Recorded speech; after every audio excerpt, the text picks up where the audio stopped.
Today's Heat Check is brought to you by Yahoo Daily Fantasy. Yahoo Daily Fantasy is starting the year off hot. Every day they're running a $100,000 fantasy basketball contest, and that has zero management fee. That means Yahoo is making nothing on this contest.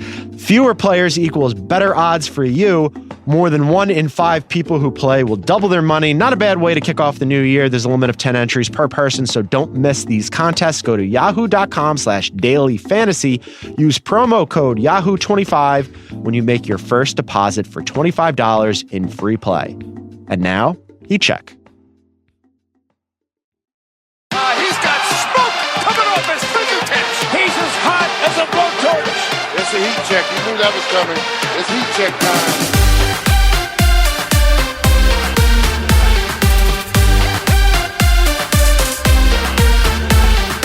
Welcome to Heat Check. I'm your host, John Gonzalez, joined once again. He's back from the road. It's my producer, Isaac Lee. What's up, Isaac? It's good to be back, man. I was in Seattle last week, and when I arrived in Los Angeles, beautiful, sunny Oh, wait, it's raining here. What's going on, Gonz? I'm freaking out. Driving in the rain is extremely weird and foreign to me.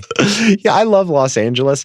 I've lived here for, it'll be 3 years this summer, and it still amuses me when it rains because everybody loses their shit. I will say in your defense, though, that because it never rains here, one of the things that I always have to remind myself is how to turn on the windshield wipers in my car because it happens so infrequently that I'm just like, oh shit, yeah. How do I do it in this car? Is it upwards, downwards? Right. How's it so? But meanwhile, everything you've ever heard about Los Angeles is 1000% true as it pertains to rain here. People it's end of days. People just abandon their cars and put them up on blocks. Fires break out. It's all kinds of crazy shit. But you made it. You made it into the office. You made it back from Seattle. I'm very excited to have you back. You went and saw the Clippers and Blake, which we'll get into later on in the program. You took over the Ringer NBA Twitter feed. Yeah, it was exciting. It was exciting. You did a great job. So we'll get into that a little bit later in the program. Want to remind you first, thanks for listening. Please rate and review us and all of our fantastic Ringer NBA shows and pods if you would be so inclined and so kind. And also want to remind you we have lots of great content on the ringer.com. KOC has a piece, Finding New Roles for the NBA's Most Misused Talents. DJ Foster has a story about why Nikola Vucevic could be someone to watch at the trade deadline. We have a staff piece up there about the NBA trade deadline tracker. And this has nothing to do with basketball. I don't care. I'm throwing it out there because it's good content. The Flat Circle, the premiere of our post-game True Detective show with Chris Ryan and Jason Concepcion, two dudes we love, multi-talented. You want to check that out. Later on in the show, the Yellow King himself, Dan Devine, will be here to discuss the Knicks. And for the first time ever, Zach Kram will be here. He had a killer piece where he devised this formula to come up with the top 5 comps for every player from the 2018 lottery. Some very interesting and unexpected names were assigned to some of those lottery picks. So we're going to break that down with him. But first, as I mentioned, Blake Griffin played his first game against the Clippers since being traded. Isaac was there. And also Kyrie had some, shall we say, interesting things to say to his teammates. Madness ensued. And for that, we need our senior Madness correspondent. Boom shakalaka! He's heating up. He's on fire. All right, joining me on the other line from House of Carbs and from Shack House. He took a snow day. It's snowing a lot in the DMV. It's Joe House. What up? Yeah, Wangan. How you doing, baby? Now, look, no rest for the weary. It's a snow day. It's January here in Washington, D.C., but I encourage all of the Heat Check listeners. I took the advantage of having a little bit of time to myself. I have some golf clubs that need some swings. I'm out there in the snow at House from D.C. on the gram, Wangan, getting the swing because, hashtag dedication, Wangan. Yeah, hashtag brand. You got the whole thing going on. I'm glad that you took a snow day because it gives us more time to talk. It's raining here in LA. It's snowing there. It's a perfect time for us to chop up a little basketball talk because some spicy stuff happened over the weekend. Blake Griffin made his triumphant return to Los Angeles to play his former team, the Clippers. One Isaac Lee, before we even get into the madness of Blake Griffin and how hilarious the pregame stuff was, House, Isaac Lee took over the Ringer NBA Twitter feed. Did you see this? Not only did I see it, I enjoyed it greatly. It seemed like, maybe Ice can chime in here. Ice, it seemed like you were a little conflicted, my brother. Conflicted is one word for it. There was a lot of mixed emotions going on. Generally speaking, the Clippers crowd was hesitant to, I guess, root against Blake because Blake, we're so used to seeing him in a Clippers jersey. It's interesting because, like, yeah, on the one hand, you think, okay, he was like their guy of that era, somebody who helped resurrect a dead franchise. On the other hand, the general thing here, given how acrimonious the split was, I'm surprised there wasn't more booing. Like, I wonder about Clippers fans sometimes and whether or not they know the appropriate emotion. Well, that's just funny coming from a Philly guy. That's what I mean. Where is the player loyalty? He didn't do anything wrong. He signed the long-term contract. Yeah. They told him Clipper for life. He went and got that tattoo on his rear end. I know. I've seen his butt. Yeah. And he's ready to do it. And next thing you know, he's buying snow boots. So he gets shipped out to Detroit. So let's get into that. He comes back with the Pistons. The Pistons win 109-104 over the Clippers. Blake has 44. But before the game even begins, it was really funny. So he's warming up. He's going through his whole routine. And if you haven't seen this, I highly encourage all of the Heat Check listeners to go out and seek out this video because it is golden. And I want to watch it on loop. And I want it to be like a house. I want it to be like a Clockwork Orange where they pin open my eyelids. And I only watch this for the rest of my life because it was really great. So Steve Ballmer is off to the side watching Blake warm up. And as Blake finishes his routine, Ballmer kind of goes over to him. He's standing on the sideline. Ballmer goes over to him with his hand extended, and Blake immediately picks up speed and sprints into the locker room. And Ballmer like just looks around because he got left hanging, and somebody sees Ballmer standing there, and Ballmer sort of shrugs, and that was it. They did not exchange pleasantries pregame. Postgame, Blake Griffin said, nice to get the game over with. There was so much hype. It's over. I'm moving on and they're moving on. And then he said, for 9 years now, because he was asked specifically about sort of snubbing Ballmer, he said, for 9 years now, as soon as I'm done doing my pregame shooting, I make sure there's a path and I take off running to the locker room and I don't stop running. I don't change that for anybody. That's what it was. Plain and simple. It wasn't anything planned. House, where's your bullshit detector on this? Do you believe him? I'm going to give you a 3-part answer. Please. The first part to this, I feel very fortunate in my life. I don't really have any enemies. I don't really have any true acrimony with anybody. But if I did, on a daily basis, what I would be sending that enemy of mine is this loop. You said it right, Juan God. This is how I feel about you, enemy of mine. But I will say this. I think it is hilarious. And just to emphasize the point, Blake got a little salty with the crew. He said he could use a curse word, in fact, and whoever it is that put it up on Twitter or put it on Instagram first, he said, that's BS, that you guys know me. You know this is my routine, and somebody's going to take a clip of that and put it up there, suggesting that there was some media manufactured tomfoolery. How about this, Wangan? Let me put this to you. Mm-hmm. If indeed it is the case that this is Blake's unabiding and relentless and uninterrupted approach to beginning the basketball game, do you think that Steve Ballmer, the owner of the Clippers, for more than one basketball game, he was the owner of the Clippers for a good chunk, couple of games, Blake Griffin's, a meaningful number of games, right. He owned the team. Do you think that he would be familiar with this routine, Wangan? Yeah, you'd think. I think both things can be true here. Before I give you my answer on what I believe this to be, Isaac, what did you make of it? Because I have a lot of thoughts here, aside from the fact that I thought it was hilarious. Well, first of all, shouts to Jovan Buha of The Athletic, friend of The Ringer, who reported this first. Former Grantland intern, I believe, so yes. Connections there.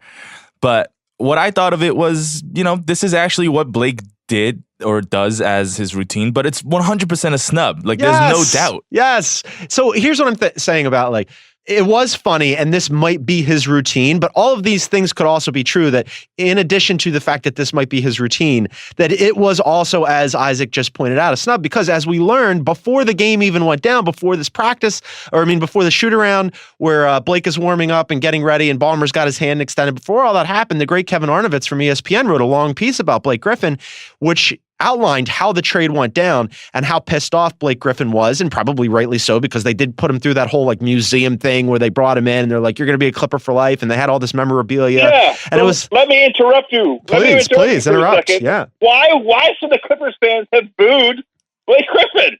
Yeah, you're right. There's probably no good reason to do it other than to just Thank do you. it. But I mean, like he definitely thought I'm sorry for interrupting. No, you're always welcome to interrupt. We enjoy the interruptions here in the asides. I think like if you're the Clippers and you go through that whole thing, it's hilarious that you then ship him off to basketball Siberia in Detroit.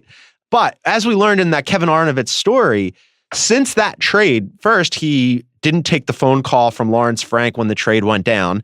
And then since that trade, he hadn't talked to any of the team's principals, not Ballmer, not Lawrence Frank, not Doc Rivers, none of those guys. So the idea that all of a sudden, like he saw Steve Ballmer with his hand out and, that was just part of his routine and nothing more. Of course it was. This is a continuation of, I'm pissed off. You traded me to Detroit. I'm not going to shake your hand. I'm going to sprint into the locker room and, fuck off. And I'm okay with that. Like you said, if you went and you signed that big contract and then you get traded, you'd be like, nah, I don't want to talk to that person. Yeah, look, let's just be honest about this. It was the snubbiest snub. I mean, that is some A++ pettiness right there. Yeah. That is Blake having the universe delivered that beautiful moment to him of Ballmer. I guess Ballmer's take is it wasn't personal, it's just business. I mean, I'm not part of Clipper Nation, so I didn't do the deep dive on the team side of things. But, the universe delivered it up on a silver platter, and Blake pooped right on that platter, as he should have, as far as I'm personally concerned. Yeah, and as Doc said afterwards, like most trades don't go very well. That's not surprising. I mean, he obviously thought he was going to be in Los Angeles, and then, 6 months later he gets shipped out. So it brings me to, now that we have a little distance from this, and I'm interested to get Isaac's take on this as well. So they signed him in 2017 in the summer to a max contract. They tell him he's going to be a Clipper for life. They go through this whole thing. 6 months later, he gets traded for Tobias Harris, Avery Bradley, Boban, and a 2018 first that was used in that swap, along with some seconds with Charlotte to get SGA. Here's my question. Who won the trade?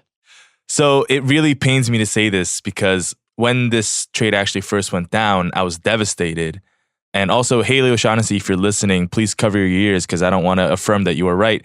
But the Clippers kind of won the trade. So now with a little bit of perspective, you think they made the right move? Yeah. So, I had tweeted this earlier. Now this is no longer true, but since the end of Lob City this year, they had a better record than the Houston Rockets, which is Chris Paul's team, now no longer, and the Detroit Pistons, which is Blake Griffin's team, and the Dallas Mavericks, which is DeAndre Jordan's team. The Clippers are actually performing better in the regular season. Of course, they won't go too far in the playoffs, but they are performing better in the regular season without the Lob City trio.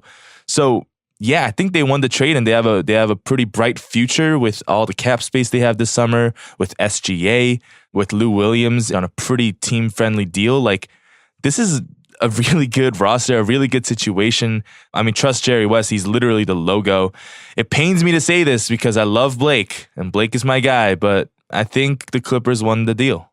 House?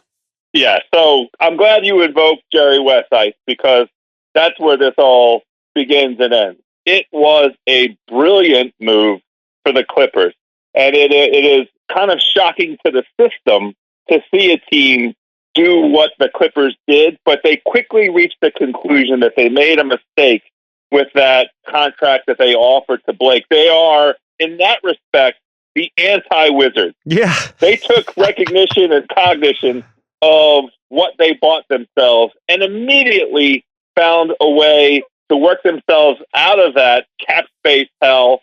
And it's a nice happenstance that it's a very likable team. Like the combination of Doc and Patrick Beverley and Lou Williams kind of setting the tone, they've really created a culture there for the young guys. For Tobias, who's not that young necessarily in terms of years in the league, but still early in his career. And this is the first time that he's ever been in a situation where there's a kind of a discipline and a rigor and expectation that's put upon him by like veterans who can really have an impact on his career. And Shea, what do we call him, Ice? Shea Gilgeous-Alexander, SGA. No, I know that part, but we just call him SGA because I can't get all that other part out. What a great situation for him to arrive in, right? Yeah. They have, for all the things that Ice mentioned in terms of the road in front of them, the most important thing in this version of the NBA, if you are a franchise like the Clippers, the most important asset is flexibility, and they have it in spades. Yeah, I think if you're just looking at the way these teams have performed as well this year, I mean, the Clippers are smack dab in the middle of the Western Conference playoff picture. They've been in this hunt the whole season. We've talked about how their top line talent, if Tobias Harris is their best player, but they're just good across the board. They're a professional basketball team. And I think like trade wise, we're all in agreement here. I mean, Tobias Harris plus SGA plus cap flexibility equals you win, because that Blake Griffin contract, I love Blake when he's healthy. I don't love Blake at the number that they're paying him. And I think that it's going to be difficult for Detroit to fix that. I really like Detroit's new management group. I'm a big fan of Ed Stefanski and Malik Rose and that whole group. They're good dudes. They're smart dudes. And I think that they'll try to figure it out in Detroit. But I also think what happened before they came in made it more difficult. And so does that number that they're paying Blake Griffin. So yeah, if I had a pick, I'd rather be the Clippers right now than the Pistons. So good for the Clippers. Steve Ballmer didn't get a handshake, but they won the deal. All right, I want to go to Boston, because this is something, House, we've never done this on Heat Check before. We're going to talk about the Celtics. It's never happened. It's never happened on Heat Check. The Ringer NBA show has never talked about the Celtics. It's first time for everything. Kyrie Irving, not very happy. All of a sudden, things in Boston, people are wondering what's going on up there. The Boston Celtics are currently in 5th place, House. In the Eastern Conference, they trail the Raptors, Bucks, Pacers, and Philadelphia 76ers. They've lost 2 in a row, including this weekend, House. They go and play the Magic, and they lose by 2. The Magic were on a 4-game losing streak. The Magic end up beating the Celtics, and Kyrie was really pissed afterwards. And he said, it doesn't matter who you're going against. It matters the type of preparation that you have, what you're going out and trying to accomplish, what's the big picture, what are we doing here? These are a lot of things that I don't think that some of my teammates have faced every single day. It's not easy to be great. The things that you're doing, that you've done your whole career, of being able to coast by in certain situations, and you've gotten away with your youth and stuff like that. Being in a championship ball club, you can't get away with that. Holy shit. Shots fired from inside the house. Kyrie Irving not happy. So what happened was there was an inbound play pass at the very end of the game. Hayward inbounded it, and it looked like they were going to set a screen. Al Horford was going to set a screen for Kyrie, or maybe Al would flash and give the ball to Kyrie. It didn't go that way. Instead, they just inbounded it to Tatum, who took a fadeaway baseline 2, missed it, and they lost the game. And afterwards, you saw Kyrie with his hands up. He was basically just standing at half court, like with his hands up, incredulous. And then afterwards, he was mouthing Brad Stevens and Gordon Hayward. What do you make of all this? Because he clearly was not excited about the way that not only the game went down, but the way that the Celtics are playing right now.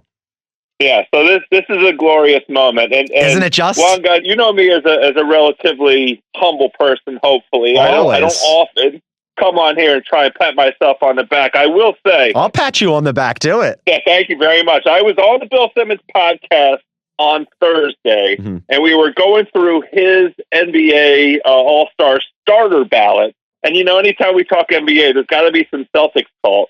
And I will tell you, the way the Celtics discussion went, now that we were taped like sort of Thursday afternoon. So it was before they went and had the matchup with the Heat. And Simmons observed that, in his estimation, the Celtics had just played their very best game against the Pacers. They really kicked the Pacers' ass, and that maybe the Celtics had found the rotation. They used the first half of the season to kind of get the chemistry issues sorted out. But Bill Simmons was very bullish on the Celtics in that conversation. I, of course, went right along with it. I mean, who am I to disagree with the Podfather? Right. But I will tell you, it's one of my all-time happiest moments that immediately after that podcast, the Celtics went out and laid an egg against the Heat, and then not 2 nights later, they're up against Orlando, a 4-game losing streak, Orlando Magic, and they kind of gack the end of game play. Kyrie is pissed off, and here we are. What a beautiful turn of events. So happy about that, Juan God. You and just to be clear, I mean, like, despite the fact that you sound elated, and I might even sound elated, we're neutral observers here. I mean, of course, we're not rooting against the Boston Celtics. We just like basketball, but they are struggling, and I think that this infighting is interesting. On the one hand, I look at them and I go, all right, they're only 2 games behind the Sixers for that 4 seed, which would be home court advantage halfway through the season in the Eastern Conference for the playoff picture, right? And they've got the second best net rating in the entire NBA. Only the Milwaukee Bucks are better. They're better than the Warriors, the Thunder, the Pacers, a whole bunch of these teams. And yet, as we mentioned, this chemistry issue thing has dogged them all year. Now you've got Kyrie, and he said a bunch of other shit too. He said, about last year when he got hurt and the young guys like had their run through the Eastern Conference playoffs. He said, last year we had nothing to lose. We came into this season with expectations, and it's real. It's tough and it's hard. The young guys don't know what it takes to be a championship level team. And then he said, if they think it's hard now, what do they think it'll be like when we're trying to get to the finals? Then he said, we can't be comfortable being a 5th seed. I'm not comfortable with it. A whole bunch of these things that he said, I think, are fascinating. I want to know where the lie is. There was a conversation in Ringer NBA Slack where I guess basically the Celtics contingent and the Ringer was saying like they wish he hadn't said this out loud. As a media company, I'm thrilled he said it out loud because it provides us with a lot of content. But do you think it's helpful within the team dynamic? No, it's not helpful. This is the essence of Kyrie, though, as far as I'm concerned. I have long held the belief that whatever he did to engineer his departure from Cleveland was wrong-headed, ill-founded, and not likely to lead to basketball success. Leaving behind, going to the franchise for which you're under contract for another 2.5 years, 3 years, whatever it was, and telling them, I no longer want to play with the best player in the game. I'm going to affirmatively and actively eliminate the possibility that I'm going to play in the NBA Finals this upcoming season. I think there's something going on there. He might just be a selfish dick, Wangan. and here's the thing about all of the observations he had to make about his young teammates. I wonder if he remembers, I looked this up, the date that he hit eject on the Celtics season was April the 5th last year. Did he watch the playoffs? Did he go to any of those games? The Celtics showed an extraordinary level of poise. The reason for the expectations for the Celtics in this upcoming season is because all those young guys play well beyond their years. I mean, all that happened is they got into a Game 7 against LeBron, the greatest player of this generation and possibly the history of the NBA, and lost a Game 7 because that pressure got to them finally. But this stuff about these guys don't know what it takes. They had 55 wins last year. Kyrie only played in 60 games. I mean, I'm not sure exactly what point it is that Kyrie's making. I will say this. I would let me ask you this question. What would you put the odds at Kyrie Irving playing in a Celtics jersey in the 2019-2020 season? So this was going to be my next question. This is great. It's almost like you've been on this podcast a bunch and you can read my mind. Previously, he had said, right? He said, I'm putting this all to bed. I'm going to stay with the Celtics. I want to be with the Celtics.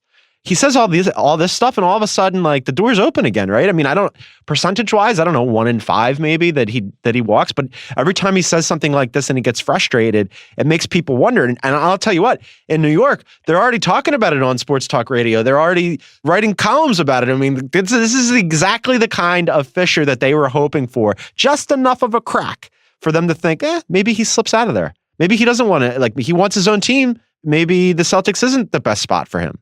It brought me great joy to see that the New York Post had something up immediately. Of course. About, this is exactly the opportunity that the Knicks need.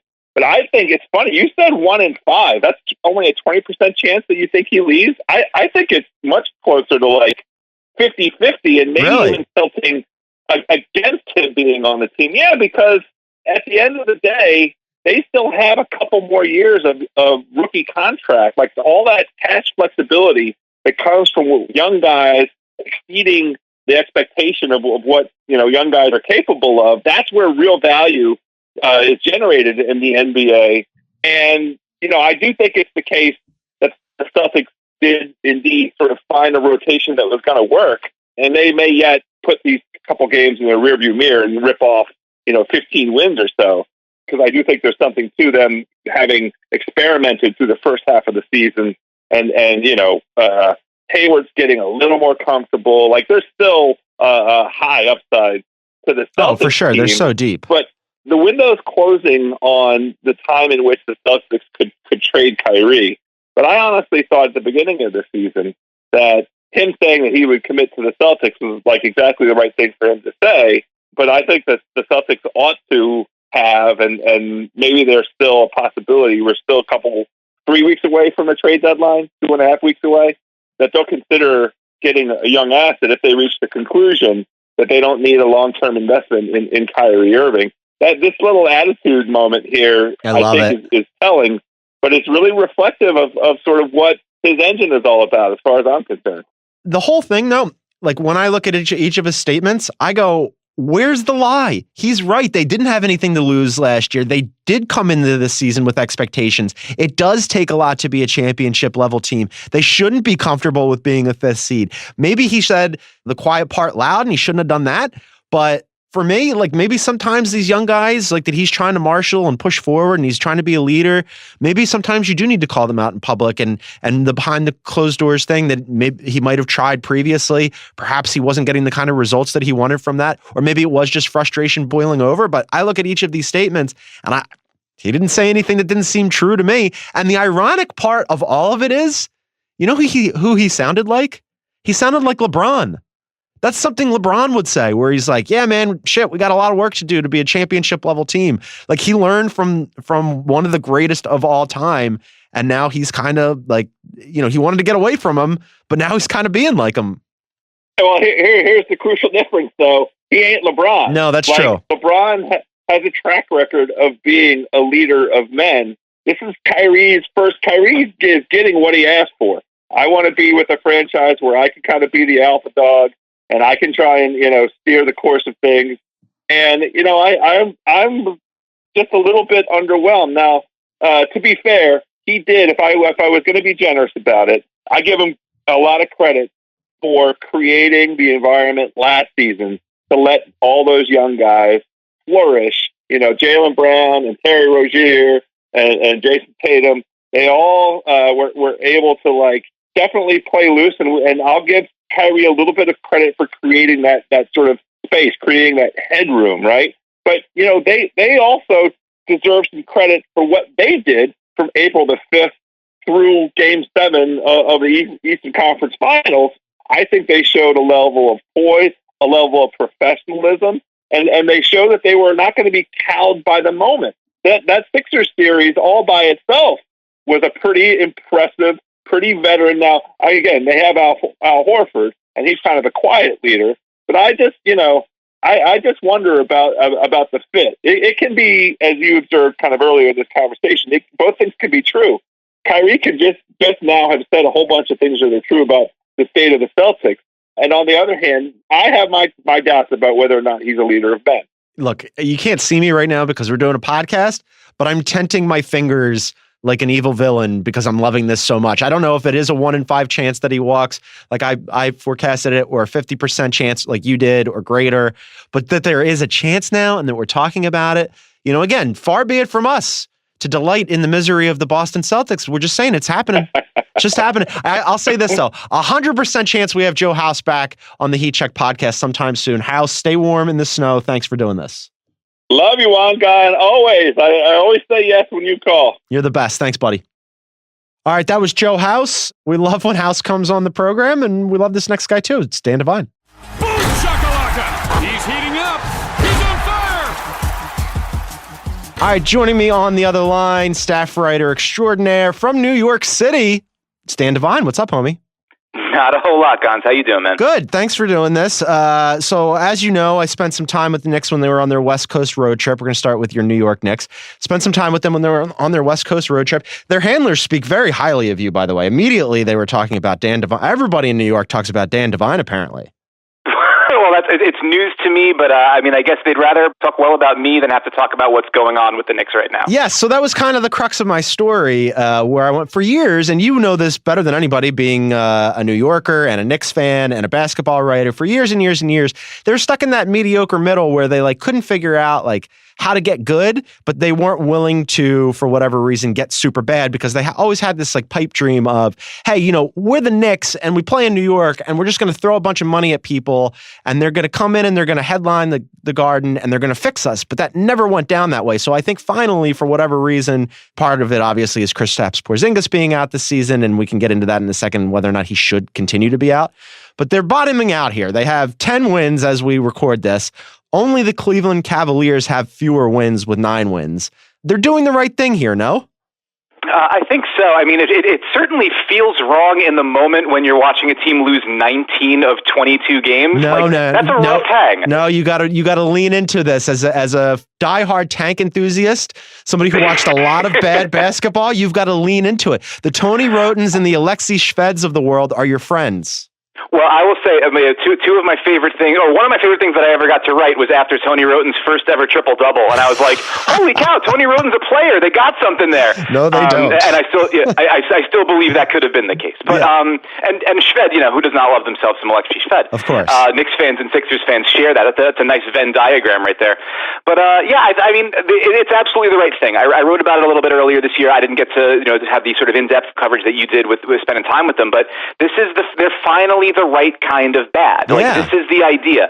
If you're going to be bad, be awful. And if you're going to be awful with young guys while you sort of try to take the shot at seeing who might wind up being a contributor. I think the issue that you run into is they've made this sort of determined push on second draft kind of guys, taking players who were lottery picks elsewhere or who had flamed out with their first teams and saying, we're going to take sort of a shot at you as a distressed asset, see if we can rehabilitate you and make you into a foundational piece, because clearly there's talent there. There's something to like there. We just got to see if we can bring it back out of you. And, varying levels of success with that. Certainly some positive stuff with Emmanuel Mudiay and Noah Vonleh, less so with Mario Hezonja.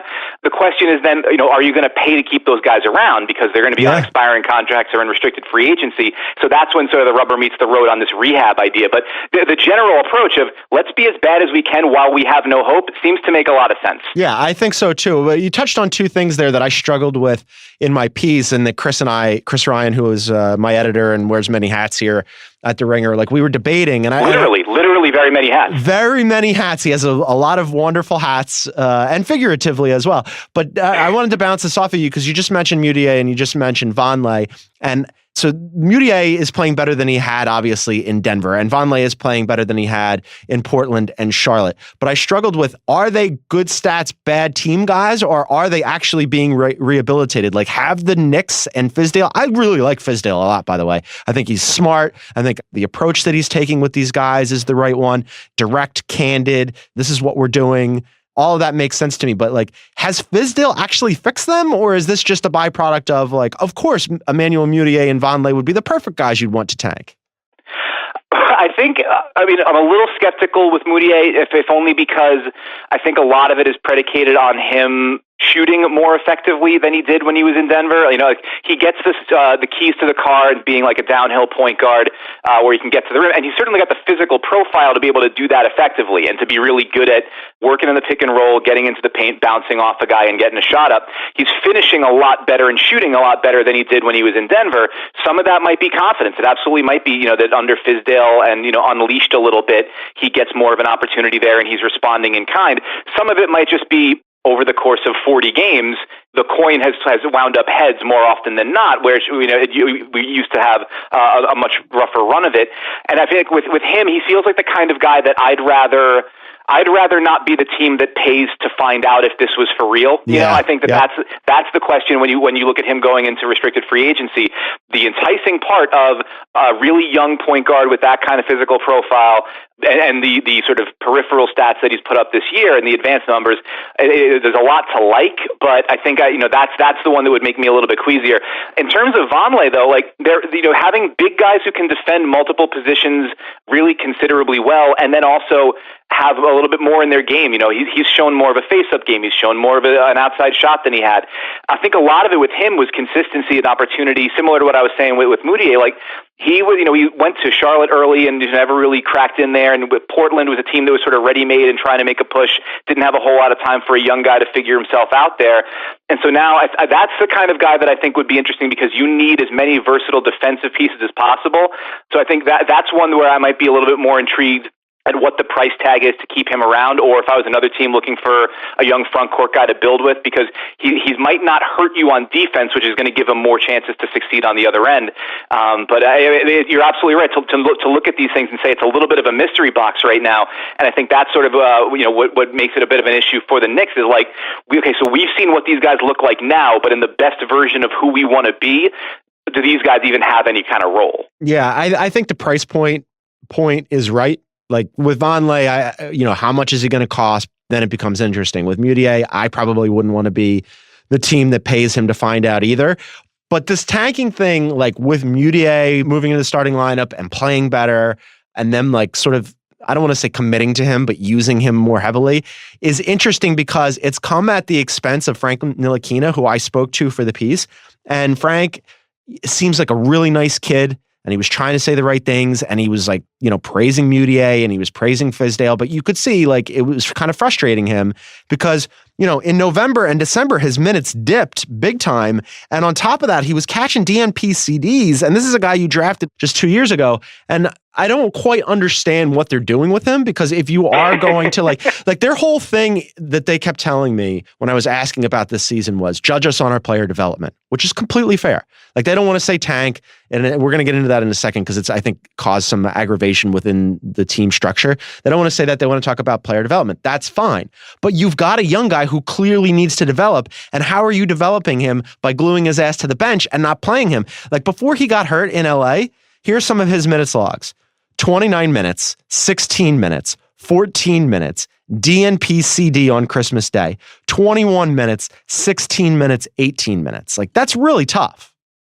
Yeah, I mean, there is a huge sort of difference of opinion on Ntilikina and what the proper approach is here. Among Knicks fans, among writers, among people from sort of outside of New York, and it settles really on what you need from your guards. And there are those who will say, and I'm one of them, that a guard who can play defense like he can already is worth another look and worth as many looks as you can give him, especially because, and I don't have the numbers in front of me right now, but in the sort of short sample that he played with Porzingis last year when they were both healthy, the Knicks were actually a pretty significant plus in those minutes. Like it was a couple hundred minutes and they were, plus 50 something or something like that. For a team as bad as they were last year, that's nothing to sneeze at and something worth a longer look, because the idea of being able to sort of corral a pick and roll or, fluster an opposing offense with a super long point guard and a 7'3" guy at the rim, that sounds like the modern NBA to me. It feels right. So I think there's a sense that you got to try to figure out everything you can to get the other end of the floor up to snuff, because what matters in terms of getting, the Knicks have had very few consistently good defenses over the last 15, 20 years.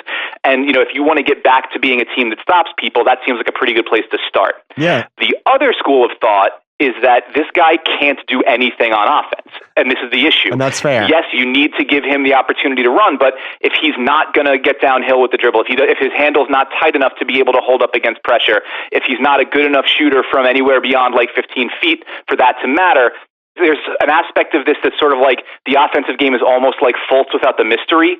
He can't really do a whole heck of a lot in certain points, and it's not putting any pressure on the defense, which then makes it harder for you to evaluate other guys, because then they're not in a context where their point guard is creating and setting them up.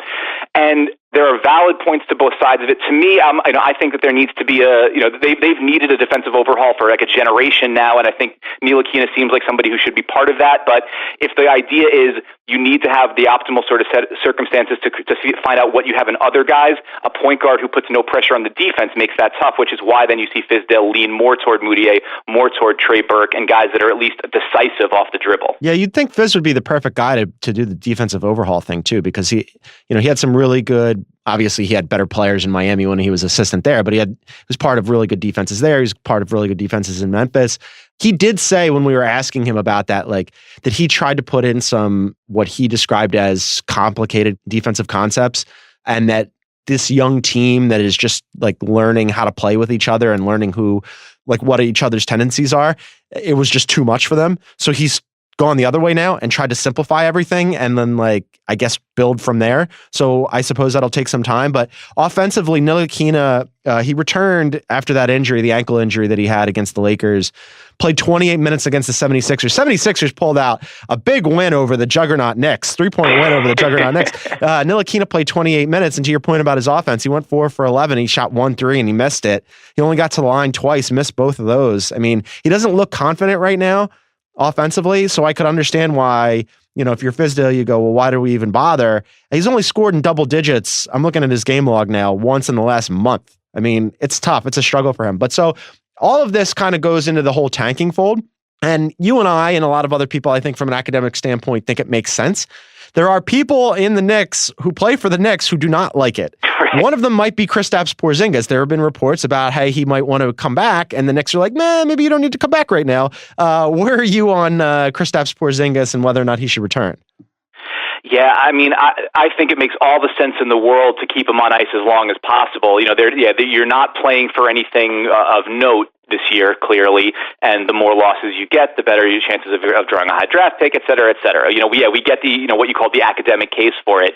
I'm a little less concerned. There was a report, I think Stefan Bondi out of the New York Daily News had the report that, it's not just a fait accompli that Porzingis is going to get the full-fledged max offer of his rookie extension, and he'll sign it right away because he has some questions about the organization. Frankly, who wouldn't? And things could get a little bit more icky and messy with that situation than you might have expected. Because generally speaking, if a guy gets a max offer off of his rookie deal, he's just signing it, saying thank you very much, and we'll figure out the drama in 2 years. I expect that to happen more than I would expect, this to become some sort of protracted issue with Porzingis saying, I'm only going to sign it if you solve these problems 3 or something like that. I don't think that's really going to be the issue here. But the other sort of big piece of this is the Knicks are representing and operating as if they're a team that's going to try to go big game hunting in free agency. And if you hope to do that, if you hope to land a Kevin Durant, if you hope to land a Kyrie Irving, if you hope to land one of these other sort of superstar kind of players, those guys are going to want to know what they're coming in to play with and who they're going to be able to line up with. So the idea of getting Porzingis back on the court for at least some sort of a stretch run, an opportunity to see that, he can get back on the court, he can get back up and down. He looks like the same sort of three-point shooting, shot blocking, mythical beast that we saw before. I think that might be an important thing from a sales perspective in that situation, but if you're asking me, I think discretion's got to be the better part of valor there. He's what's going to matter for the next half decade. You pay him as much as you can, as soon as you can, and then you hope that everybody else sort of takes the long view too. Yeah, you want to make sure that he's healthy. You want to make sure that the full tank is completed. The point that you make about, from a sales perspective, seeing him get out there is important. And I would go one step further with that as well. You want to keep him happy too, right? You want to, if he wants to play, and you want to create an environment that's a positive environment that you can sell to other players, potential free agents. That is equally important. If he's pissed off and the environment is still dysfunctional, as it's been with the Knicks for a very long time, that's less attractive to potential free agents. And it's not just Kristaps. With the Knicks, these things have a way of leaking out, sometimes involuntarily, and sometimes they're just on full public display. When they were out in LA, Hardaway was flat out talking about, I don't like this, right? I like my teammates. I like my coach. I don't like that we're, he didn't even want to use the word tank. He just was like, this doesn't feel good. I don't like the way that this goes. I understand that the fans, it might make sense to them, but then he did the whole, have they ever played basketball a bit? Because if they were in my shoes, they wouldn't like it either. And neither does, by the way, Enes Kanter, who has been goddamn hilarious all season long, but he got really pissed off, as you know, about Luke Kornet being in the starting lineup over him. Luke Kornet, previously of the G League, had a meeting with the front office. Scott Perry told him, according to Enes, that he is a very, very good player. And Kanter then said, he had all these plans to make the All-Star game this year, which was goddamn amazing. And then my favorite part was, if we're winning, this is about him coming off the bench. If we're winning, it's good. But if we're losing, it's a problem. If this adjustment is going to get us a win, cool. But if not, there's going to be a problem. Despite the fact that Kanter is very much about Kanter, can you see his side? Can you see Hardaway's side? I mean, I get if you're those guys and you're veterans, you want to win. Do they have a point? Yeah, I mean, totally. I think from their perspective, who would want to go to work and get smashed every day? That's a bummer. That's not a fun way to spend what's becoming an increasingly cold winter in New York. You don't want to have to go and just get kind of crushed and feel like you've got no hope at competing on a real level. I mean, that said, Enes Kanter contributes to some of that because the Knicks' awful defense that's second worst in the NBA performs that way in large part, or to some degree, because Enes Kanter can't play defense. Not that they've been world beaters with Luke Kornet at the 5, but this is, there's a reason why Enes Kanter isn't an all-star, and it's that. It's not the rebounding and it's not the scoring. It's that. I would also submit to you that it could be that he ate 7 cheeseburgers and fries on his, quote, cheat day and then had to call out sick the next day. I think if you want to be an all-star, you might want to be on the court, but I did enjoy the video. Gons, who among us has not on a cheat day or just a random Tuesday decided this is the time for? I guess maybe not you. You know, you keep it tight, but like, I mean, some of the rest of us, we have an issue with that. I want you to do that and then call Varier and be like, yeah, man, can't blog today. 7 burgers really put me under. Well, you know what the bummer is? Like, I mean, maybe not 7, but like, I mean, I've probably blogged through a few burgers in the past. Listen, there's an expectation of professionalism among us blog types. You know, it's what we've got to make sure we get done. But I think, and Hardaway too. You know, Hardaway is miscast as a number 1 scoring guy right now. He's a guy that should be a complimentary option. You know, Bill Simmons continues to talk about the idea that if you had him on a team like, I don't know, like Dallas or some other situation where he's a number 2, number 3 kind of guy as opposed to the top guy, the efficiency would be better, or Utah or something like that.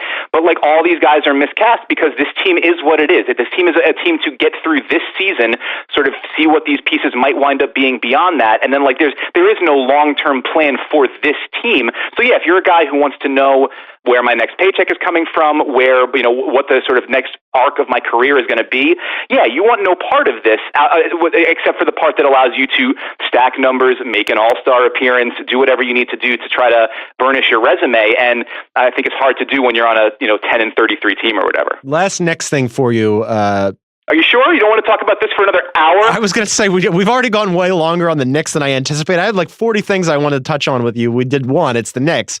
But I have to ask this because he was the December Rookie of the Month. I mean, where are you on Kevin Knox? Are you a believer? I'm optimistic. I think, you know, the thing that people loved in Summer League was the idea that he was a guy who was going to get downhill. He was going to catch the ball, make quick decisions, and put pressure on the rim, and, you know, drive. You know, we haven't had a whole lot of slashers and drivers on the Knicks in the last few years who have, you know, really given you reason to get excited. And if the outside shot comes along with that, I mean, the overall shooting percentages are not great, but he's been willing to fire and hitting a little bit better from beyond the arc too.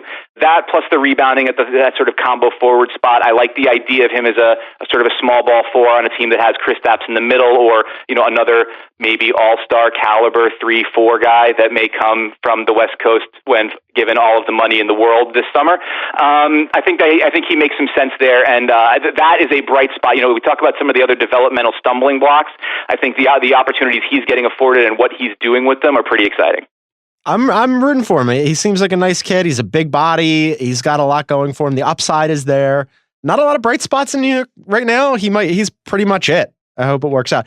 I had a whole bunch of other things that I wanted to get to you on, because you wrote stuff about the Timberwolves youth movement, and you wrote about Kyle Kuzma being a score first guy. And, you know, they just lost at home without LeBron to the friggin' Cavaliers, but we can't because you got to go because you've got a million things to write.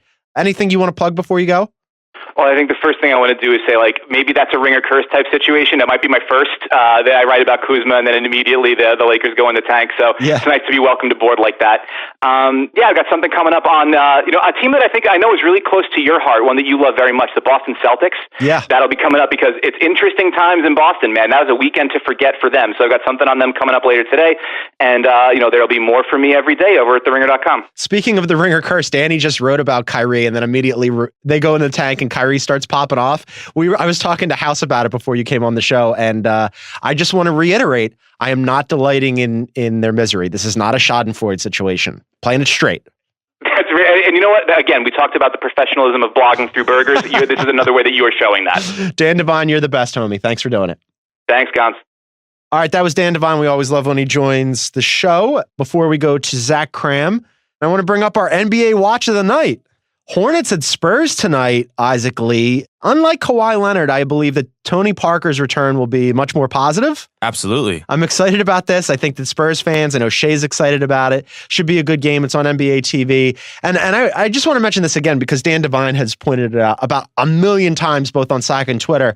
December, I wrote a piece for theringer.com about how bad the Spurs are playing, how they didn't look like the Spurs. There was a reason for it because they all talked about how bad they looked. Patty Mills was like, we don't have Tony Parker anymore. We don't have Manu anymore. Who's the leader around here? It was like end of days. Since then, they're killing it. Listen, the Ringer blessings. It's real. And since then, they've been on a tear. They're murdering everybody. And Godspeed to DeMar, to Patty Mills, to LaMarcus, to Pop, to all of the Spurs, and Tony Parker will get probably a hero's welcome tonight, and then I expect that the Hornets will lose, and everybody will be quite excited. So check that out on NBA TV. And remember, gang, if you want to watch every NBA game, be sure to subscribe to NBA League Pass on NBA.com, Amazon, or your local cable or satellite provider. And now, let's bring in Kramer. Boom shakalaka! He's heating up! He's on fire! All right, joining me on the other line, I'm super excited about this for the first time ever, and that, you know what, that's my fault. I'm going to take the hit on that one. First time ever, staff writer in Chicago, just moved out there. Zach Kram joins us on the program. What's up, Kramer? Hello. I'm excited for my first heat check. So you do a Ringer MLB show all the time. You guys are on hiatus, but when it comes back, you want to check that out. You do binge mode, all kinds of stuff. First ever heat check. And I'll tell you what, for your first ever appearance, this is a fire story you wrote. You came up with a story where you did player comps for all of the lottery picks using very Kram methodology that I stared at for a while. And you had a piece in there where you were like, if math wasn't your thing, I'm pretty sure you wrote that for me because my eyes glazed over. I have no idea how you came. There was charts and graphs. I think there was a graphing calculator used. I'm always curious about your methodology. Can you give us the abridged version on how you came up with this piece? Yeah, so basically, I collected stats for every rookie who qualified for the minutes per game leaderboard since 2000 and looked at them through a variety of statistics. There were the basic per game stats, points, rebounds, steals, blocks, assists, and then sort of trying to encompass their playing style. So how often they take three-pointers, how often they get to the free throw line, their usage rate, and their true shooting percentage, trying to get basically a wide-angle lens view of each rookie. And I was able to compare each rookie of this year's class to the previous rookies and kind of develop a similarity score. So I think the least similar pairing for any rookie this year is Trae Young, who his similarity score to Omer Asik was the worst in the entire group. And that kind of makes sense. It's right. Kind of hard to think of two more dissimilar players. But then what we were looking for is who was similar. So that was helpful because it, in a lot of cases, confirms some pre-draft notions. Like Karl Anthony Towns showed up as the top comp for DeAndre Ayton, which is good for, people like Kevin O'Connor, who said before the draft, he reminds me of Karl Anthony Towns. Well, halfway through his first rookie year, he's playing like him. Yeah. And it was helpful for that and helpful for some surprises. Well, so we're going to go through a lot of these. We're not going to do them all. But as you mentioned with DeAndre Ayton, I thought his comps were about what I'd expect, even maybe better than I'd expect. There were other players who we'll get to because I don't want to give away the ghost here, where I was blown away by some of the comps. So let's go through these. Let's start with DeAndre Ayton. The top 5 comps were Karl Anthony Towns, Nikola Jokic, John Collins, Brook Lopez, Al Horford. If you're a Suns fan, that's great. Yeah, I think I found that besides John Collins, who's obviously still on his rookie contract, the other 4 all made it, at least $100 million in their careers. It shows Ayton is basically going to be what we expect. He's been a tremendous offensive force. I think the presence of Towns and Jokic at the top of his list also maybe reinforces the notion that he needs to improve his defense a lot. But yeah. I think Luka's getting all of the rookie attention, and rightly so, but it's not like Ayton's a bad number 1 overall pick. No, I think he's been fine. I think defensively, there's definitely a lot of room for improvement there. There's also been moments in games where he's been knocked for maybe effort. Like how much, is he really playing hard late in games when maybe the score's gotten away from them a little bit? He got knocked for that when they played the Sixers in November in Philly. But I like him on the whole. The Marvin Bagley one is 1000% how you ended up on this show, because I immediately, I saw this and I immediately took to Ringer Slack and fired up a Riley McAtee mention, and he was not at all thrilled with this.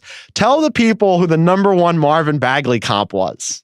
Nenad Krstić, and if you're not excited about Nenad Krstić as the number 2 overall pick, I don't know what to tell you. The whole time I was just thinking about Isaac singing "The Baffling Kings took Bagley over Luka."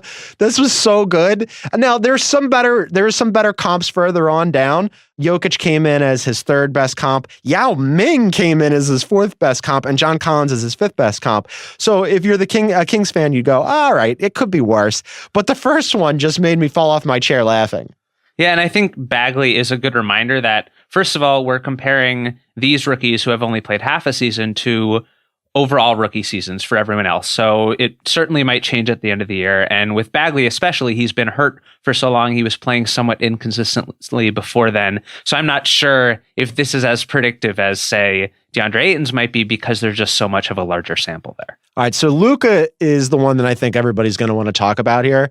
And this is the one that blew me away when I looked at all of his comps, because I didn't expect this. Like when I saw DeAndre Ayton's, I was like, that's better than I probably anticipated. The Suns fans are going to be happy with this. I don't know that you made Mavs fans feel good with the comps that came up on this one. Let's go through them one by one. The number one comp, because 5 is hilarious. The number one comp is Tyreke Evans, who, in his rookie season, he was really good, but I don't think, for a variety of reasons, both situational fit and also his health, probably hasn't had the career that either Tyreke Evans or Tyreke Evans fans probably would have expected or wanted. Yeah, that's true. Tyreke, I tweeted over the weekend about Luka coming close to averaging 20 points, 5 rebounds, and 5 assists as a rookie. And a bunch of Kings fans were like, oh, so I guess he might be good as Tyreke Evans one day, because Evans is one of 5 people who has ever done that. It's Tyreke, Luka, LeBron, Oscar Robertson, and Michael Jordan. I think the interesting thing about Luka and Tyreke specifically is that he had the lowest similarity score of anybody's top comp. What Luka is doing is just so extraordinary from anyone we have ever seen before. How he's combining usage rate and true shooting percentage, how he's getting to the free throw line and also shooting a lot of threes. So even though Evans is his number one comp, the similarity score there actually wasn't that high. It's just that nobody has ever come close to doing exactly what Luka has done this year. Luka is singular, so I think that'll make people feel better about it. Brandon Roy came in at number 2, obviously a good player, but fell by injury. Number 3 was Steve Francis, who started out his career hot and then completely fell off. 4 is fantastic if you're a Mavs fan and a Luka fan and you want to believe that he could become Damian Lillard. That one was great. 5, you tell the people 5, because this is the one that will make Mavs fans want to pull out their hair if they have any. You know what? It's Carmelo Anthony, and Carmelo Anthony, if Luka has Carmelo Anthony's career, that's a Hall of Fame career. Maybe that's not what Mavs fans think right now when they think Luka will win MVP every year, but I think that's a pretty good outcome for someone who's still a rookie, and I think Luka's passing numbers are already better than Melo's ever were, so he definitely has some wiggle room there. He is look, you're right. Carmelo is a Hall of Famer, but when you say that, like, Mavs fans would take that, would they? Because, like, you have to still take, like, if you're going to take Carmelo's career, yeah, you get the Hall of Fame at the end, but you got to take all the bullshit that went with it, which includes a lot of not winning. I'm excited for Hoodie Luka. I almost coughed up a lung. I'm sick. I'm getting over a sickness. So thank you for almost killing me on the Heat Check podcast. If I die, it's yours.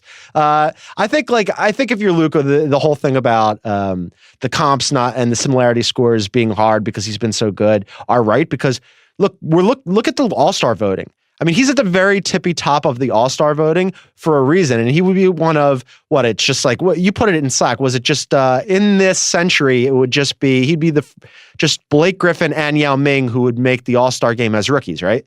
Yeah, he'd be, I think, the first non-big man to make it since Grant Hill like 25 years ago. It's incredible. And speaking of NBA stars and teams, it's time for NBA All-Star voting, and this year's actually easy. This is seamless. I'm just dropping it in here. It's actually easier than ever for fans to vote because you can vote just by searching on Google. Just search for your favorite player or team, and you can vote right in the search bar. You can also search on Google to stay up to date with live scores and view upcoming schedules. The All-Star game is February 17th, and voting runs until January 21st.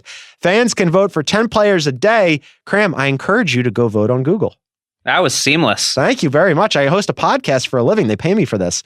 Let's go through some more of these comps. Here's a guy who I love personally. I love watching him play. I think that he could end up being, when all is said and done, the best of the rookies. Jaren Jackson Jr., his number 1 comp was Jason Tatum. Kristaps Porzingis came in at 2, Shane Battier at 3, Metta World Peace at 4, and Victor Oladipo at 5. What I see there is how I think about Jaren Jackson. Those are 5 really different players who do a lot of different things, and that's kind of Jaren Jackson. He's so versatile.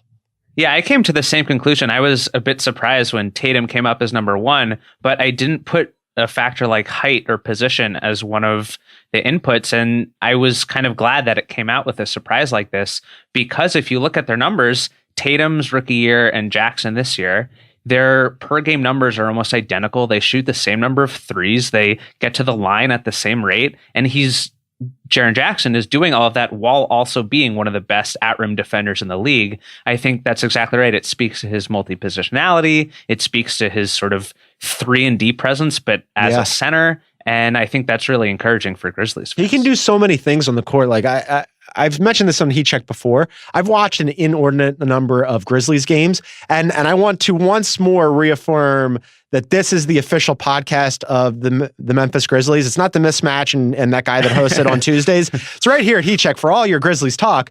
But I've watched an inordinate amount of Grizzlies games this year, and every game he does, even when he has an off game or he's in foul trouble, which he frequently is, and that's something he definitely needs to work on. Every game he does something where I'm like, wow, somebody that size shouldn't be able to like launch a step back three like that. Or, oh man, he really got to the rim super quick and closed the distance on the guy he was defending, or the way he slid over. And, his passing is better than I anticipated. And I'm super excited for Jaren Jackson. Yeah. And I think the most valuable part of this exercise for me wasn't necessarily pinpointing each specific player as, oh, he's going to have this comp's career, because everyone's different. But when someone elicited a sort of type of player as their comps, I think that made me take notice. Jaren Jackson was one of them. I think Collin Sexton, who we might get to in a minute, is another player where it wasn't necessarily the individual players themselves, but the kind of player actually says a lot more about what the rookies have done thus far. You mentioned this guy at the top of this particular segment, Trae Young. His comps were interesting too. They were kind of all over the place. Number 1 was Brandon Jennings. Got Damian Lillard in there. That's great. 3 was Johnny Flynn, which is like red flags and sirens going off and like Hawks fans running for the exits screaming. Dennis Smith Jr. came in at 4 and Kemba Walker at 5. Those are a little bit better. Where are you on Trae Young? Yeah, I think with Young, the boomer bust potential is still there. He's having the worst shooting season of all time for a rookie who shot this much. So if he solves that problem, he could, be an all-star with the way the game is trending. Someone like Kemba Walker was a 30% three-point shooter as a rookie. He obviously improved his shot. He improved his all-around game, and now he's an all-star. But someone like Brandon Jennings or Johnny Flynn or Dennis Smith Jr. is maybe going along that path, was not able to make those adjustments and sort of flamed out. And I think that's where this tells you maybe what we expected coming into the draft with Young. What we didn't expect was him to shoot this poorly. I think heading into the draft, you expected him to be shooting this poorly from 3. Maybe the Hawks wouldn't have traded him for Luka, but yeah, he has boomer bust potential he's always had, and this just confirms that notion. I thought he was going to be good stats, bad team guy, and the shooting slump is definitely concerning. Like, I'm bad with you. Stats, bad team. Bad stats, bad team is less encouraging than good stats, bad team. The next guy on your list is kind of like no stats, bad team, is Mo Bamba. I really like Mo a lot as a human. I liked him a lot coming out of the draft. I still think he can be a good player. The problem is twofold here. 1, he's not getting a lot of run in Orlando. 2, he's now recently injured. But 2A would be Nikola Vucevic has kind of blocked his path because Nikola Vucevic has been killing it, and he's probably a really good trade candidate for them. At present, his top 5 comps are, and this isn't good, Marquise Chris. Then you've got Danny Granger, who was good until he got hurt. Okur, Caspi, and then Markieff, not Marcus Morris. As you mentioned, he's sort of the lost rookie in this group. Mm-hmm. And I'd be really curious to rerun this exercise once we get to the end of the season for Bamba, especially if Vucevic is traded and he does get more minutes. I mentioned in my piece with Kevin Knox, who had like a terrible first month. It was marred by injury. He wasn't playing that much. And then he had a great second month, but that meant his overall comps still didn't look that great just because that first month played a disproportionate impact. So if these guys get more run and they continue to improve, maybe they'll look better at the end of the season. Or the converse is, if they're used to playing 30-game college seasons or 30-game high school seasons, and now they're playing over 82 full games, then maybe they'll get worse numbers in the second half and look even worse, but with the comps at the end of the season. Yeah, I'm rooting for Mo. I wrote a long piece about him last year, and I think he's a good kid. I think he's a smart kid, and more minutes. I mean, look, it's hard for you to look good if you're not on the floor and not getting minutes, which is the same thing that's happening with your next guy here, Wendell Carter Jr. As you mentioned, Jim Boylan has messed with his minutes since becoming the head coach, and he said, well, sometimes you learn by sitting too. Yeah, okay. Like this whole hard ass like drill sergeant routine, you're the Bulls.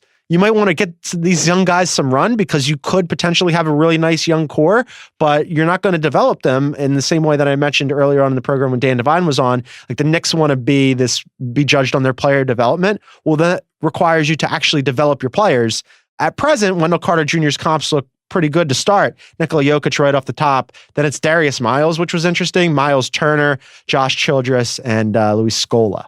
Yeah, to your point about playing time, if you look at the Bulls roster, I think Markkanen and Wendell Carter would seem like the ideal big man pairing. You have Markkanen to stretch the floor, maybe isn't as good at defense, but then you have Carter to anchor the defense at the 5 and, have a high-low game. So that doesn't make much sense. I think Carter's comps speak to that sort of potential that he ends up as a tweener, kind of like, Darius Miles did. But who knows, Darius Miles today might be a small ball 5. So I'm not sure if that's as bad an indictment as it would have seemed just 5 years ago. Yeah, I like that you put that in there because I think that was a really astute and interesting point that Miles might have been a small ball 5, had he been playing 20 years later. Collin Sexton is the next one. My eyeballs almost popped out of my head. You started this one with yikes for his top 5 comps, which I thought was exactly right when I read them. Number 1 was Marshawn, not Dylan Brooks.